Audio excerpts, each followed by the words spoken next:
Merhaba arkadaşlar, hepinize iyi hafta sonları diliyorum. Bugün sizlerle bir borderline'la aşk yaşamak konusunu konuşmak istiyorum. Özellikle gerçekten bizim ilişkimizde öfke eksik olmuyor. Bir günümüz iyiyse 3 günümüz kötü geçiyor diyen herkes beni lütfen dikkatlice dinlesin. Borderline kişilik bozukluğu genelde bipolar kişilik bozukluğuyla çok fazla karıştırılır. Çünkü bunlar akraba kişilik bozukluklarıdır. Borderline'ı nereden, nasıl, ne şekilde tanırız? Genelde insanlar borderline'ın ne demek olduğunu, borderline kişilik bozukluğunun ne demek olduğunu bilmedikleri için kendi ilişkileri içerisinde sürekli bir şeyleri idare etmeye çalışıyorlar. İdare etmeye çalıştıkça da aslında farkındalıklarını kaybediyorlar. O yüzden mümkünse bir borderline'ı tanımak için makalede okuyabiliriz, videoları da izleyebiliriz, bakabiliriz. Bizim ilişkimizde var olan durum acaba bir borderline kişilik bozukluğuna maruz kalma durumu olabilir mi diye. Şimdi borderline kişilik bozuklukları genelde çok uçta, çok sınırda kişilik bozukluklarıdır. Borderline'ın açılımı budur zaten. Sınırda kişilik bozukluğu. Yani gri diye bir şey yoktur. Ya çok siyahtır ya da çok beyazdır. Eğer bugün kendini melek hissediyorsa yarın kendini şeytan, kirlenmiş ve pis hissedebilir ve siz bu geçişlerde ne olduğunu tam olarak anlayamazsınız. Çünkü borderline'ın en önemli özelliği hasta olduğuna inanmaz. İnandıramazsınız. Ne yaparsanız yapın destek almayı kabul etmez. Tam tersi karşısındaki kişinin hasta olduğuna ve onun destek alması gerektiğine inanır. Şimdi bir borderline'ın öfkesine maruz kalmak çok ciddidir. Çünkü neden? Borderline'ın öfkesi çok yersiz, çok zamansız ve çok uçlarda bir öfke olduğu için nasıl karşılık vereceğini bilemez insan. Siz şakasına koluna bir tane vurursunuz, o döner size ağzınızı burnunuzu kıracak şekilde yumruk atar, ne olduğunuzu anlayamazsınız. Öfkesi o kadar uçlarda, o kadar sınırlardadır ki ilişkiyi sürekli idare etmek zorunda kalırsınız. Para harcama konuları, para alma konuları, para verme konuları hep sıkıntılıdır burada borderline'larda. Çünkü neden? Sürekli bir paraya ihtiyacı olma durumu vardır ve sürekli parayı da hak ettiğini düşünen bir yapıya sahiptir. Genelde dini inançları, dini anlayışları çok uçuktur, çok kaçıktır. Ya gerçekten çok dine düşkündür ya da ertesi gün bir anda dinden çıkabilirim, Allah yok denilecek vaziyete gelebilir. Hiçbir tanrıya inanmıyorum, beni hiçbir inanç ilgilendirmiyor da diyebilir. Madde kullanımı ağırlıktadır.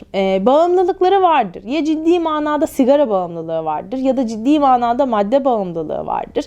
Çünkü içerisindeki o boşluğu nereye lanse edeceğini bilemez. Borderline hikayelerine baktığınız zaman karşınıza gelip hekimlere, doktorlara, bizlere söylediği şeyler şunlardır. İçimde kapatamadığım bir boşluk var. Sürekli dolmak bilmeyen bir boşluk var.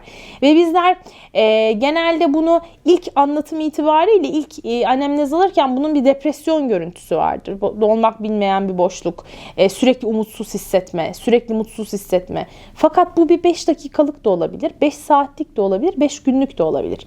Bunun bir ayarı yok. Yani 1 dakika önce böyle hissediyorsa 1 dakika sonra çok farklı hissedebilir. Hayata karşı sürekli şüpheleri vardır. Bitmek bilmeyen şüpheleri vardır. İnsanlara karşı bitmek bilmeyen şüpheleri vardır ama bunlar normal şüpheler değildir. Yani hiç beklemediği insandan siz beklemezsiniz. Yani atıyorum en yakınınız, anneniz, babanız size zarar vermeyecektir. Fakat o annenin, babanın da zarar vereceğine kadar düşünebilir. Hayır, bana bunu yapabilir, paramı çalabilir, beni satabilir, işte beni uyuşturucu batağına düşürebilir, beni suçlayabilir, beni hapse attırabilir. Böyle çok uçuk kaçık düşünceleri vardır. Ve genelde öfke kontrolsüzlüğü vardır. Bize gelen danışanların birçoğu genelde borderline'ı getiremedikleri için borderline'a maruz kalan kişiler bize gelirler ve derler ki bizim ilişkimiz 2 gün çok iyi giderken 3. gün çok berbat gidiyor. Yani ben ne yaparsam yapayım, ne kadar idare etmeye çalışırsam çalışayım, biz bu ilişkinin içinden çıkamıyoruz. Bir sabah kalkar baba olmak istediğini ya da anne olmak istediğini söyler. Akşam eve dönerken keşke dünyadaki bütün çocuklar ölse der. Ve ben bu ikilemde kaldım. Yani ben bu arada ona karşı nasıl davranmam gerektiğini hiç bilmiyorum. Bir borderline ilişkide genelde duygularınızı ifade ederek davranmanız gerekir. Doğruyu söyleyerek değil. Yani doğru olan bu. 2 2 daha 4. Ve sen bunu bilmek zorundasın dediğiniz zaman bir borderline ile çatışmaya girersiniz. Ve bir borderline ile çatışmaya girmek genelde şiddetle sonuçlanır.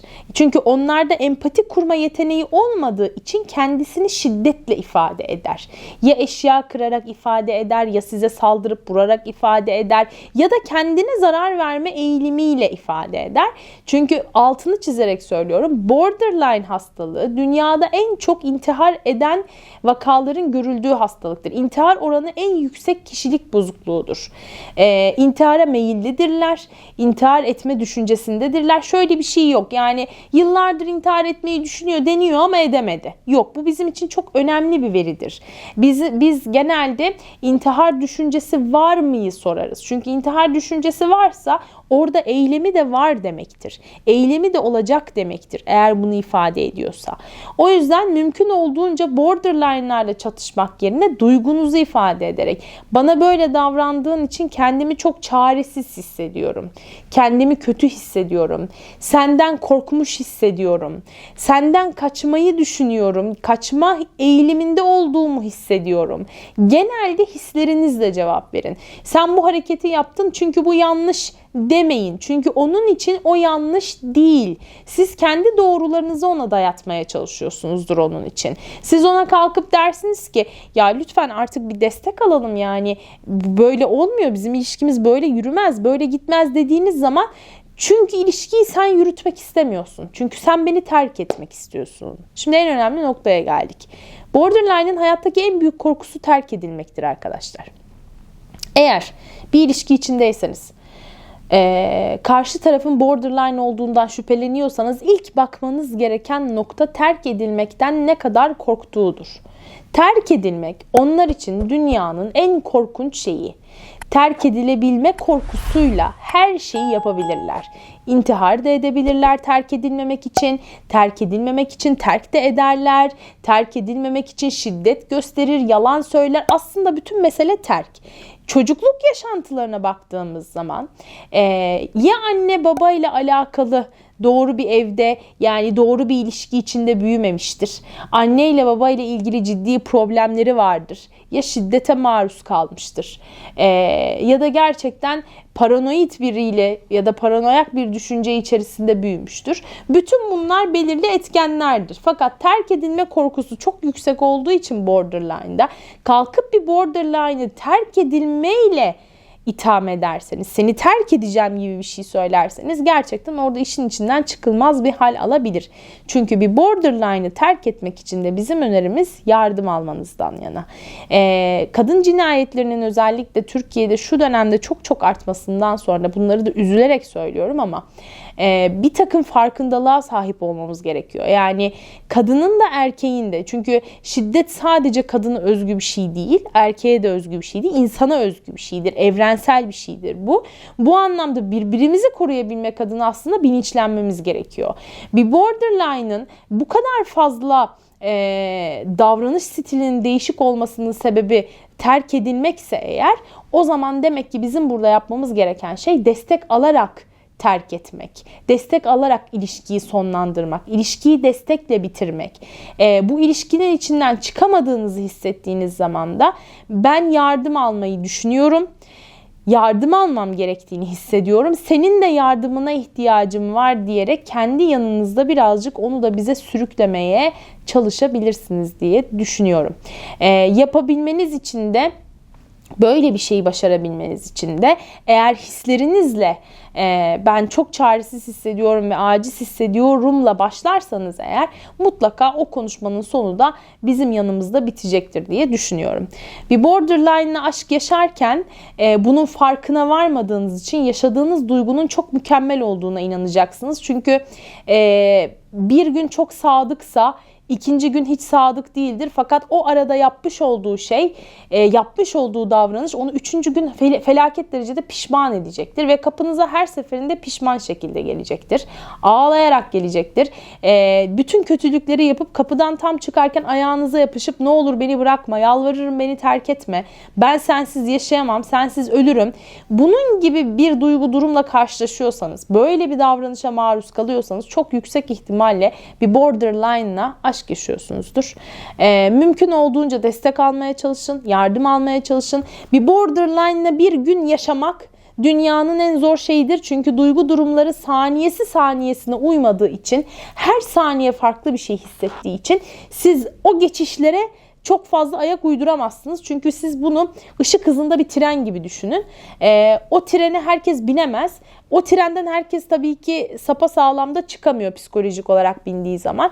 O yüzden mümkün olduğunca kendinizi o vagonlardan birinde hissediyorsanız eğer ve maalesef hızı düşüremeyecekseniz lütfen bizlerden yardım almayı unutmayın. Bir borderline'la aşk yaşamak evet belki dünyanın en zor şeylerinden bir tanesi.